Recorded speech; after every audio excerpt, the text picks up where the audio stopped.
listening to Halton News right here on your TV. It's Thursday, October 8th, and I'm Jessica Kading. 39 more positive COVID-19 tests have been reported in the Halton region since yesterday, bringing our current total active number of cases to 166. There are now 3 people being treated in hospital for the virus, 1 in Oakville, Trafalgar, and 2 in Burlington's Joseph Brant Hospital. There are 5 institutional outbreaks in our local retirement and long-term care homes. The outbreak at Billings Court Manor has been resolved. 16-year-old Ezekiel Aguiman was murdered on June 30th of this year in Milton. Halton police have now located and arrested the 4th individual they believe is connected to this crime. 24-year-old Amin Ishmael of Toronto was arrested in Vancouver yesterday and charged with first-degree murder and kidnapping. Police say all suspects in regards to this homicide have now been arrested. They hope that this will help bring some small degree of closure for the victim's family and friends. Halton police have also arrested 58-year-old James Robert Thompson of Oakville and charged him with 2 counts of possession of child pornography as well as access to child pornography. Thompson is the principal at Willow Glen Montessori School in Oakville, which is a privately owned facility. The charges are not in relation to incidents at the school. Anyone with any information is asked to call Crime Stoppers at 1-800-222-TIPS. And now we have Oakville MP Anita Anand, who's excited to share the announcement she made this morning alongside Prime Minister Justin Trudeau. Today, we announced that Ford will invest $1.8 billion to set up battery electric vehicle production here in Oakville, which will include federal and provincial contributions of $295 million each. The agreement is historic. It will secure all 5,400 jobs across Ford's entire production workforce in Canada, in Oakville and Windsor, and grow our green economy. This is the first large-scale production of battery electric vehicles made in Canada by a major automaker for Canadians and the export market. It's about Canada being a part of the next chapter of auto manufacturing. It's going to help position Canada's auto industry as a global leader in a growing market and help us meet our climate ambitions as well. All in all, this has been a fantastic day, a fantastic announcement for Oakville, for Ontario, and for Canada. And can you explain in what ways this historic agreement is precedent setting? I want to say that this agreement today is historic. It's precedent setting. And when we note that what Ford will be doing is setting up battery electric vehicle production here in Oakville, we are going to see this perhaps becoming precedent setting in terms of what other auto manufacturers do, in terms of what the supply chain for these battery electric vehicles looks like, and in terms of potential exports to other countries. We can imagine the demand for these battery electric vehicles increasing, especially in an age where sustainable environmental policies are front and center on the public policy agenda. Oakville MPP Stephen Crawford joins us now as he made the same announcement provincially alongside Premier Doug Ford. Should we anticipate similar arrangements being made with other Canadian manufacturers? Yeah, that's something I think our government will be in discussion with other manufacturers. But in terms of, right here in Oakville, the reason this is good news is not only the 3,000 jobs that are going to be saved here in Oakville, but it's 700 companies in the southern Ontario that help manufacture parts for automobiles and whatnot. So it has an effect not only here in Oakville, but throughout Ontario, really. And keeping those jobs right now is so important so that we come out of this pandemic in a stronger position. Secondly, of course, we're building electric vehicles. We all want to reduce emissions. We know there's parts of the United States right now, for example, that are mandating that all cars must be electric in 2035. That may happen in other parts of North America before we know it. So we've got the manufacturing base right here in Oakville. You've mentioned all the jobs that will be saved, but will there be any additional job creation in relation to the agreement? Well, I think there was a lot of question whether Ford would actually even stay here because their current automobile run-up is due to expire in the next 2 years. So the fact is, I'm not sure there'll be many jobs created, but we're certainly going to be saving what we have. But beyond that, there's also the potential for some of the components that go into the vehicle for jobs to be created there, especially in the electric vehicle space. and even some of the mining opportunities we have in Northern Ontario, because we have a lot of the components that are needed for electric vehicles right here in Ontario. So that whole supply chain, I think, is going to create jobs over the long run. So to answer your question, I think directly at Ford, I think we'll keep what we have, but I think there's an opportunity to expand beyond that. And now we also have Oakville North Burlington MPP Effie Triantafilopoulos with a COVID-19 preparation update from the province. The government also announced a very comprehensive fall preparedness plan consisting of additional $2.8 billion. And all of this new investment is really going to prepare us for the second wave. And as you know, we've already entered the second wave of the pandemic.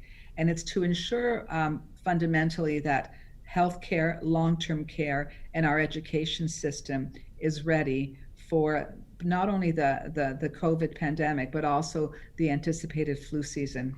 And so the fall preparedness plan is focused on 6 key areas, and they include, firstly, expanding the testing, the tracing, and isolating of new COVID cases, and enhancing our laboratory capacity, and also adding some additional locations. You may have heard that we now have up to 80 pharmacies across the province who are available to be able to do testing. And so that investment alone is $1.376 million.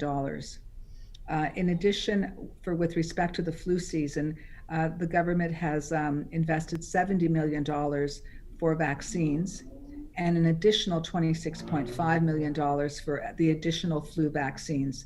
So it's going to be focused very much on an early distribution to long-term care homes, retirement homes, and hospitals, in order to make sure that our more vulnerable population will be insulated from the flu season this year. And also $30 million has been allocated to identify and contain outbreaks in various sectors, again, sectors that include education, childcare, agriculture, and healthcare. So it's, I know it's a lot of information coming at you all at once, but the important thing is that the plan is there, and it's very much focused on making sure that all sectors of our economy and our healthcare system are prepared, both for the second wave, but also the flu season. And the federal government has reintroduced a bill banning LGBTQ2+ conversion therapy. We reached out to Milton MP Adam Van Couverton this morning, who says it's a practice that should have never existed to begin with. Conversion therapy, for those who are unaware, is an extremely harmful and scientifically debunked practice that aims to try to change somebody's sexuality. And we need to criminalize it in Canada, across the country. Some provinces already have a law, but we need to ensure that young people are protected from this harmful practice. This is not about having a conversation. It's not about consultation or counseling. This is about a harmful practice that hurts people and leaves long-lasting harm. So it's really important that we protect the rights and the lives of LGBTQ2S+ youth, and ensure that this harmful practice, which is abusive, is stopped in Canada and criminalized. We introduced a bill in the previous parliament, and because there's been a throne speech and other things, we need to reintroduce it. And the bill is exactly the same as it was before. It's a good one. It's based on facts and evidence. I don't know exactly why there isn't a law yet. There are provincial laws around it, but there needs to be a federal law to protect them.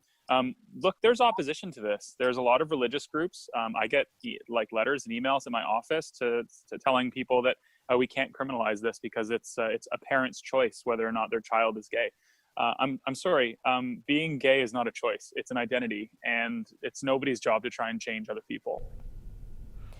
Liberal party riding associations across the province have been announcing their candidates to run in the 2022 election, and that includes right here in Halton. Melissa Candelaria was able to reach out to the Wellington Halton Hills Riding Association to get an update on their nomination process. The Ontario Liberal Party has been busy getting ready for the provincial election in 2022, from selecting their new leader back in March to putting nominations forward in several ridings. Wellington Halton Hills is no different. President of the Provincial Liberal Association in that riding, Moya Johnson, says they are in the beginning stages. We have formed a nomination committee, which is a requirement of the party, And there's 5 or 6 people that are the official nominating committee. And we've met once. So really, that's as far as we've gotten. We've met to go over the rules. We've talked about people that we know or know of that may possibly be interested in being a candidate, or we may be interested in asking them to be a candidate. Basically, that's where we're at. We haven't approached anyone, nor has anyone approached us about being interested in being a candidate. So we will be meeting again in the next couple of weeks to move to the next step, which would be to start approaching people or putting out the word that we're interested in talking to anyone who's interested in becoming a candidate. With the election still a couple of years away, Johnson says they've been encouraged by the party to find a candidate as early as possible. Because, of course, even though the fixed date for the election is May of 2022, we don't know if that will actually be the date, because a sitting premier can call an election at any time.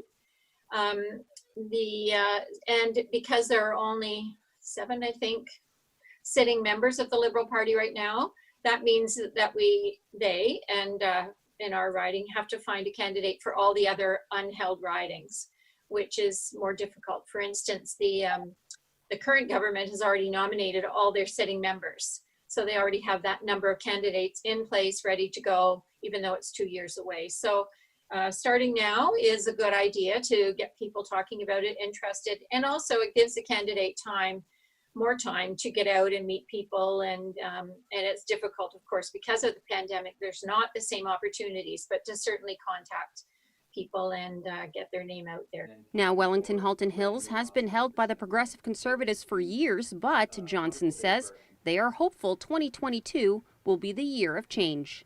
We recognize the challenges in this riding. It is a long time Conservative riding recently, but it has been Liberal in the past. And of course, as you know, the boundaries change every now and again, and that brings in different,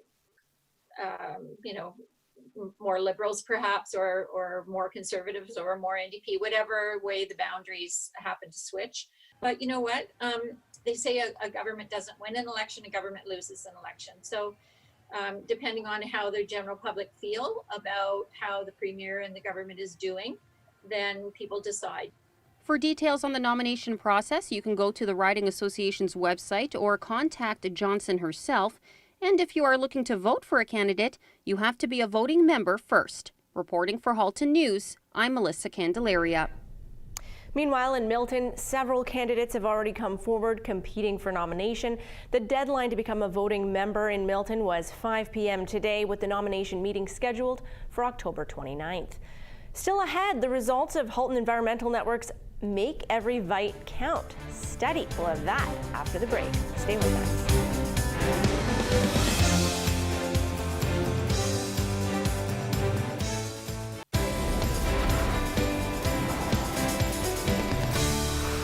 Welcome back to Halton News. October is Food Waste Month. Earlier in the year, Oakville residents became citizen scientists to participate in the Halton Environmental Network's Make Every Bite Count study. Nikki Wesley shares those results. The Halton Environmental Network was grateful to receive funding from the Ontario Petroleum Foundation in order to research the potential impact of household food waste on community greenhouse gas emissions and whether or not there's a way to intervene to reduce those emissions. So thankfully, with that funding, we were able to work with Value Chain Management International, who were the architects and reporters on the study that took place in Oakville this past year. 65 participating households measured their food loss and waste for an entire week. Dr. Martin Gooch explains the study's results. The average person in Oakville wastes 1.7 kilos of food per week, some of which is unavoidable, but much of which is avoidable.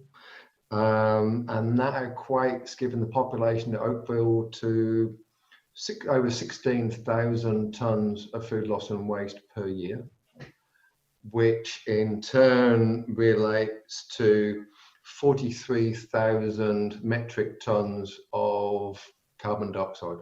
That would equal over 10,000 cars being driven for a year. The waste figures were higher than what the region of Halton had estimated. 50% more than official figures, because official figures look at organic streams only. This study looked at food loss and waste regardless of the disposal stream. 26 households did a follow-up interview after the study. Around half the respondents were surprised at the amount of food that had gone to waste. 70% shared much of the waste came from simply being lost in the depths of their fridge. Our studies over the years have shown we're living on credit. We're living beyond our planet's ability to replenish natural resources. That means we have a responsibility to lessen our impact on the environment. We need to before we're forced to. And a key impact we have on our environment is through our style of living. And one aspect of a style of living is food.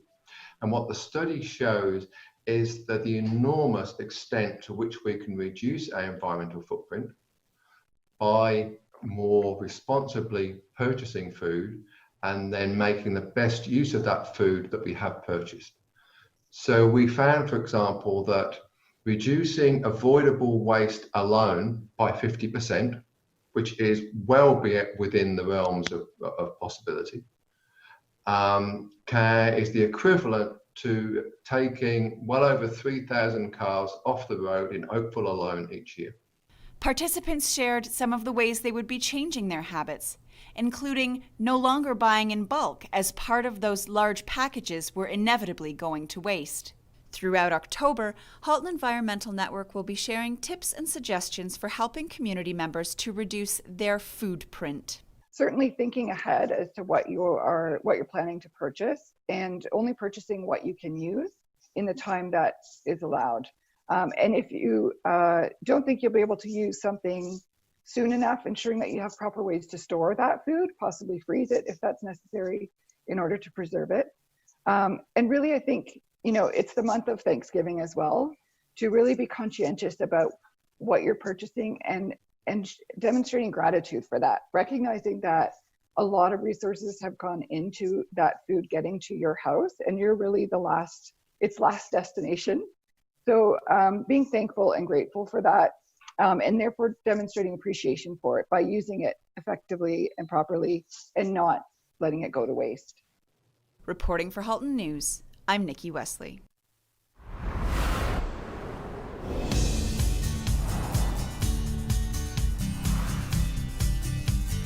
Taking a look now at what to expect here in Halton weather-wise as we head closer to Thanksgiving long weekend.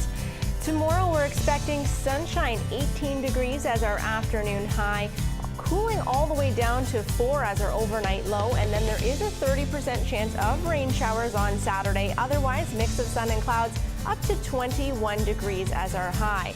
Not quite as warm on Sunday, 15 degrees, but still very pleasant mix of sun and clouds. And then on Monday, that 30% chance of showers returns. Otherwise, cloudy skies reaching 14 degrees in the afternoon.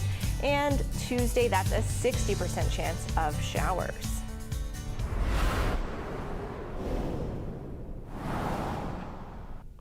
The Burlington Chamber of Commerce is offering early bird pricing right now on their upcoming Small Business Week virtual conference. The event is meant to offer participants insight and inspiration from prominent thought leaders and experts to help organizations become more resilient and develop the leadership skills necessary to succeed in this current COVID-19 reality. For more information or to register, please visit burlingtonchamber.com. And now we'll look to how some of Halton's top companies performed on the markets today.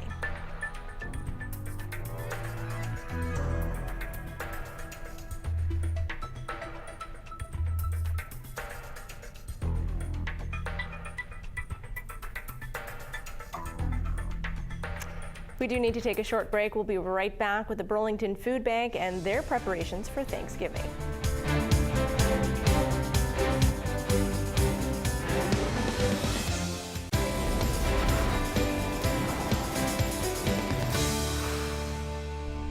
Thanks for staying with us here on Halton News. We do have the Executive Director of the Burlington Food Bank now, Robin Bailey, for the latest happenings at the food bank. Hi, this is Robin Bailey, the Executive Director of the Burlington Food Bank. And it being Thanksgiving weekend coming up, we wanted to thank a few different organizations that have done quite a bit for us. So Burlington Together and Burlington Dads, two incredible Facebook groups that just do a ton of things for us all the time. Tonight they actually have a vintage, the Burlington Dads have a vintage fire truck delivering a whole bunch of food that they're doing from a food drive. Burlington Together has been asking people to donate to us financially, which we'd really appreciate. So if you could do that, that would be great. One of the things that we lost because of COVID was our big fundraiser, which was supposed to be a couple of weeks ago. We hosted it last year at Cedar Springs Health and Racket. They decided that the best way that they could help is they actually raised some turkeys for us. So they got people to donate turkeys. So we're going to be able to give out turkeys to families, and we've been doing that already. We're looking forward to doing that tomorrow as well through these turkeys that they're donating. So again, thank you all that are continuing to give to us here at the Burlington Food Bank. In case you were wondering, our numbers were up considerably yesterday. We had 33 deliveries and 3 curbside pickups, the highest that we've ever had.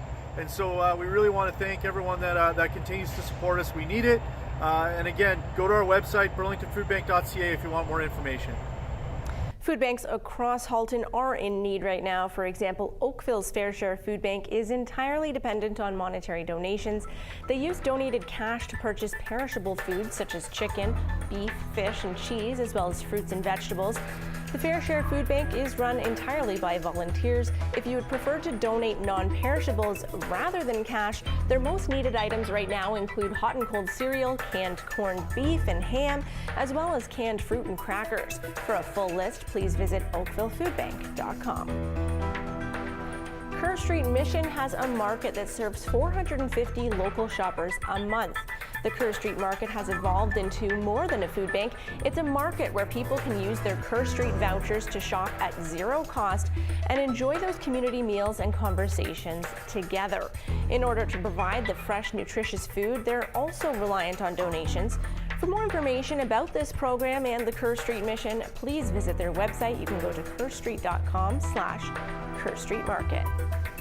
I'd like to take this opportunity to thank you for tuning into Halton News right here on your TV. We will be back with another live edition tomorrow night at 5:30. Until then, I invite you to connect with us on social media. You can find us on Facebook, Twitter, and Instagram at YourTVHalton. You can also connect with us via email at haltonnews@cogeco.com. We'd love to hear your comments, questions, or story ideas. And if you'd like to see more content, please visit us online on our website, yourtv.tv. For Halton News, I'm Jessica Keating.